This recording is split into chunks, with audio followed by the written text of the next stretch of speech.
Okay, I need to tell you something, and I need you to stay with me here because this is important. The President of the United States picked up a telephone, called a United States senator from his own party, and screamed profanity at her. Not a Democrat, not a member of the opposition, a Republican, a member of his own team. Senator Susan Collins of Maine, one of the most senior Republicans in the Senate, voted to limit Trump's authority to wage war in Venezuela. And what was the president's response? He called her and, according to sources familiar with the conversation, basically read her the riot act, profanity-laced, screaming, threats, stay with me. What I'm about to walk you through tonight is something we haven't seen in American politics in a very long time. For the first time during Donald Trump's presidency, he is facing genuine substantive resistance from within his own party. Not performative concern, not anonymous sources whispering to reporters. Republican senators are voting. They're invoking constitutional authority. They're telling a president who has spent his entire public life refusing to accept the word no, that no, in fact, is exactly what he's going to hear. And here's the thing. This isn't theater. This isn't the usual Washington kabuki where senators furrow their brows, issue concerned statements, then fall in line when the vote comes. This is different. This is Republicans actively, legislatively, working to block the president's authority to take this country deeper into military conflict. I want you to understand what that means. Before we dive in, quick question. Are you subscribed yet? No? Then you're missing out on updates that could fundamentally change how you understand what's happening in Washington right now. What I'm about to reveal is barely being covered by mainstream media, but it affects the balance of power in our government. Hit that button right now because this information matters. Here's what just happened. Last week, 5 Republican senators crossed party lines and voted with Democrats to advance a war powers resolution. This is a formal constitutional mechanism designed specifically to prevent presidents from dragging this country into military conflicts without congressional authorization. The 5 Republicans who broke ranks were Susan Collins of Maine, Lisa Murkowski of Alaska, Rand Paul of Kentucky, Josh Hawley of Missouri, and Todd Young of Indiana. Think about that for a moment. 5 members of the president's own party looked at his military actions in Venezuela, looked at what he's done, what he's saying, what he's threatening, and concluded, we need to put legal guardrails around this man before something irreversible happens. That's not a policy disagreement. That's an intervention. And Trump's response? Immediate, volcanic, profane. Sources describe furious phone calls, explicit language, direct threats to destroy political careers. The president told Collins she was undermining his authority over the military and national security. He called the 5 senators real losers during a speech at the Detroit Economic Club. He publicly declared they should never be elected to office again. But here's what's different this time. The intimidation didn't work. Collins didn't change her vote. When asked about Trump's fury, she responded coolly to reporters, the president obviously is unhappy with the vote.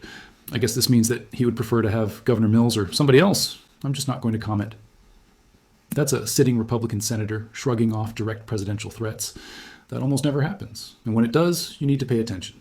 To understand why this is happening, you need to understand what triggered it. On January 3rd, 2026, the United States launched a military strike on Venezuela. The operation, codenamed Operation Absolute Resolve, began around 2 a.m. local time. The U.S. Armed Forces bombed infrastructure across northern Venezuela to suppress air defenses. An apprehension force attacked President Nicolas Maduro's compound in Caracas. Maduro and his wife, Celia Flores, were captured and transported to New York City to face federal criminal charges related to narco-terrorism. Let me be clear about what happened here. The President of the United States ordered a military operation that involved over 150 aircraft, strikes on a foreign nation's capital, bombing campaigns, special forces operations, and the physical capture of a sitting head of state. At least 80 people were killed, according to Venezuelan officials. Cuban forces lost 32 personnel. Venezuelan residential areas were damaged. Families are still cleaning up debris from explosions. And here's the critical part that most people don't understand. Congress wasn't notified in advance, not Democrats, not even Republicans on the intelligence committees. The first they learned about it was when explosions lit up Caracas on their television screens. Senator Tim Kaine put it bluntly, Maduro is terrible, but Trump put American service members at risk with this unauthorized attack. The Constitution is very clear.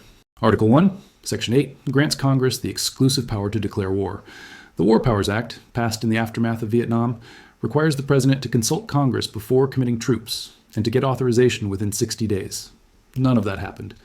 Trump's administration argues this was a law enforcement action, not a war. They claim the president has inherent constitutional authority to order such operations. A Justice Department memo concluded that neither U.S. nor international law constrained Trump's authority, but Republican senators aren't buying it. Senator Rand Paul, speaking on the Senate floor, was unsparing. If you have 1,000 boats off of a country's coast, you've already bombed their capital, and you're now preventing any boats from coming in and out and taking all their oil, are you at war with that nation? I think it's a disservice to the people who put their lives on the line that we're not calling it a war. He continued, this isn't really Republican versus Democrat. This should be legislative prerogative versus presidential prerogative. The Constitution specifically thoughtfully vested the power of initiating war and declaring war to Congress. The spectrum of our founding fathers concluded they didn't want the president to have this power. That's a Republican making that argument on the Senate floor against a Republican president. If you're finding this helpful, imagine what you'll learn in my next video where I break down exactly what's happening in Venezuela right now and what it means for American foreign policy. Subscribe so you don't miss it, because that video could change how you understand everything unfolding in Latin America. Now here's where the story gets even more revealing about how power actually works in Washington. After 5 Republicans broke ranks on that initial vote, the White House launched an all-out pressure campaign. Trump called each of the 5 senators personally. Now, these weren't polite conversations. They were described as angry calls, threats of primary challenges, warnings about political careers. Secretary of State Marco Rubio was deployed to provide reassurances. He sent letters promising that if the administration planned to put troops in Venezuela, they would notify Congress first. He pledged to testify before the Senate Foreign Relations Committee, and it worked, partially. On Wednesday, January 14th, the Senate took a procedural vote that would effectively kill the War Powers Resolution. 2 of the 5 Republicans who had initially broken ranks flipped their votes. Josh Hawley said his concerns had been alleviated after speaking with Rubio. He said he received assurances that there are no ground troops currently in Venezuela, and that the administration would abide by the War Powers Act going forward. Todd Young said he received fairly extensive personal assurances from the administration. He argued the resolution was heading for a presidential veto anyway, so why fight a losing battle? The final vote was 50-50. Vice President J.D. Vance traveled to Capitol Hill and cast the tie-breaking vote. The resolution was blocked. But here's what you need to understand about that outcome. 3 Republicans still voted against the president. Collins, Murkowski, Paul. They absorbed the phone calls, the threats, the pressure, and they held firm. Senator Lisa Murkowski released a statement saying the War Powers Resolution reaffirms Congress's Article 1 responsibility to authorize hostilities and ensures that decisions of this magnitude receive appropriate debate and oversight. She added, Congress has an obligation to ask hard questions before, not after, hostilities escalate. That's remarkable. In the Trump era, where loyalty is demanded and deviation is punished, 3 Republican senators looked the president in the eye and said no, even after the full weight of White House pressure came down on them. And Venezuela isn't the only front where Republicans are pushing back. In Indiana, Trump spent months pressuring the state legislature to redraw congressional districts to create 2 additional Republican seats. He called out lawmakers by name. He threatened primary challenges. On December 11th, the Indiana Senate voted 31-19 against Trump's redistricting plan. 21 Republican state senators joined Democrats to reject the president. State Senator Greg Walker became visibly emotional during a committee hearing. He had been the victim of a swatting incident for opposing the redistricting effort. He said, I refuse to be intimidated. I will not let Indiana or any state become subject to the threat of political violence in order to influence legislative product. That pattern is spreading. Representative Thomas Massie of Kentucky has been a persistent thorn in Trump's side. When criticized, he responded, if they would just quit hitting me, I might get bored and give up. But I'm not going to lose. I do not lose. Even Marjorie Taylor Greene, one of Trump's most ardent supporters, has been publicly critical of the president's foreign policy decisions. She told CNN, I think the dam is breaking. Think about that statement coming from Marjorie Taylor Greene. Hey, 73% of people watching right now aren't subscribed. Don't be part of that group. Join the community of informed citizens who get these critical updates first.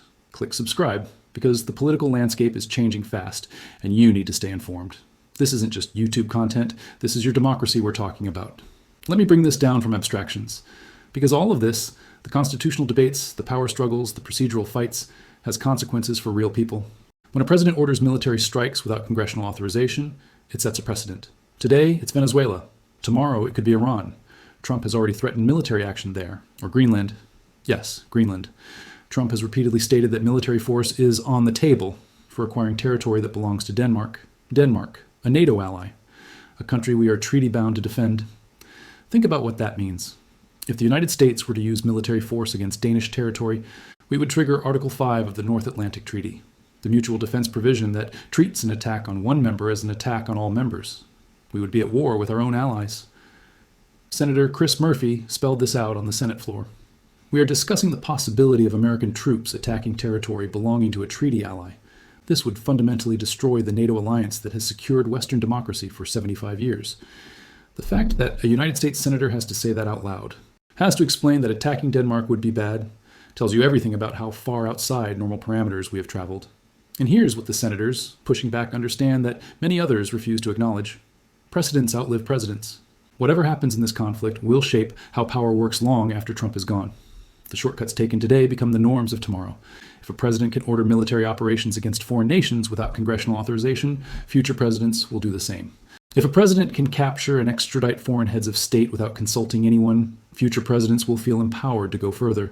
If a president can treat constitutional limits as personal betrayals and intimidate lawmakers who disagree, future presidents will inherit that playbook.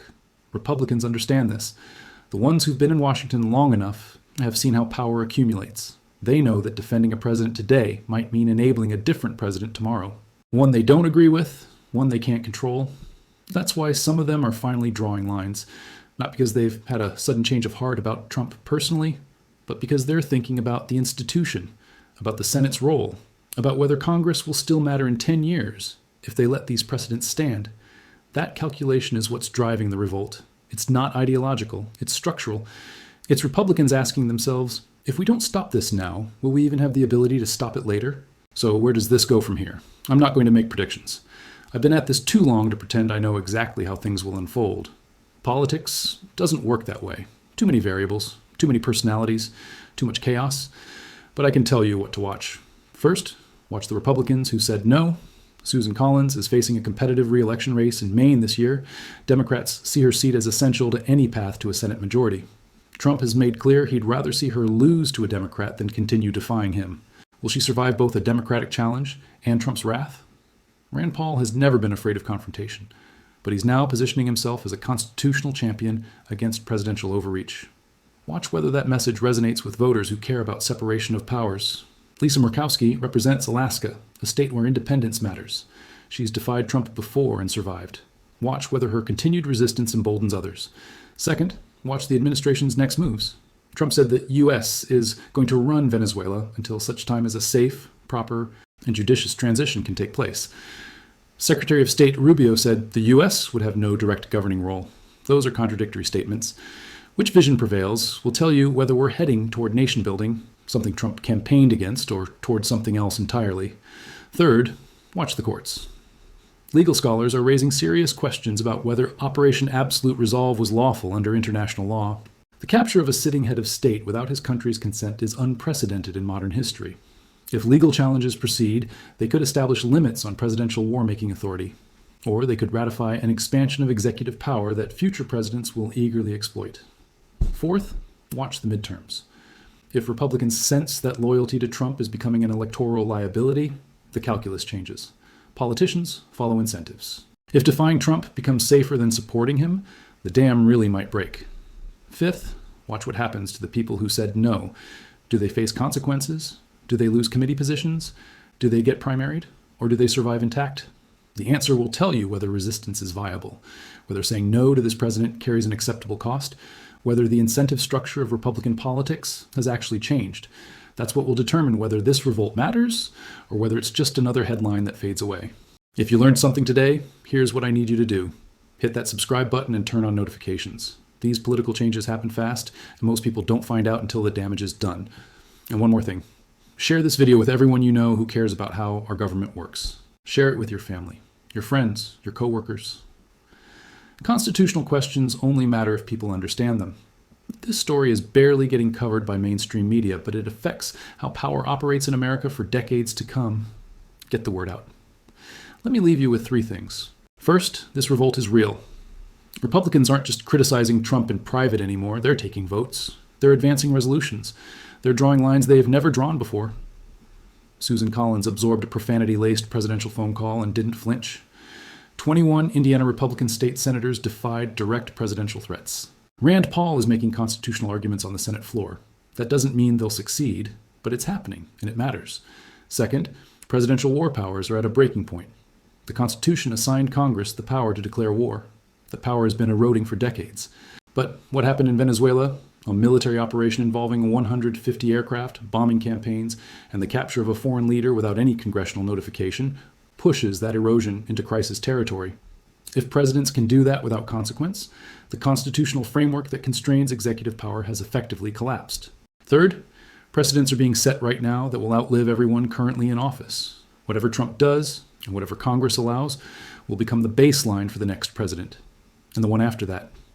Whether that's a future president you support or one you fear, the rules established today will govern what they can do tomorrow. That's why the stakes extend far beyond any single personality or any single election. Here's what I'll leave you with. Democracy doesn't defend itself. It depends on people. Lawmakers who take their oaths seriously, institutions that prioritize function over politics, citizens who pay attention even when it's exhausting, everyone playing their part, holding the line. Right now, some of that is happening. Not enough, maybe. Not fast enough, probably. But happening. The resistance to Trump isn't just coming from Democrats anymore. It's coming from within his own party, from people who know him, who've worked with him, who've defended him, and who've decided that some lines cannot be crossed. That's significant. It doesn't guarantee a happy ending. History is full of warnings ignored and chances missed.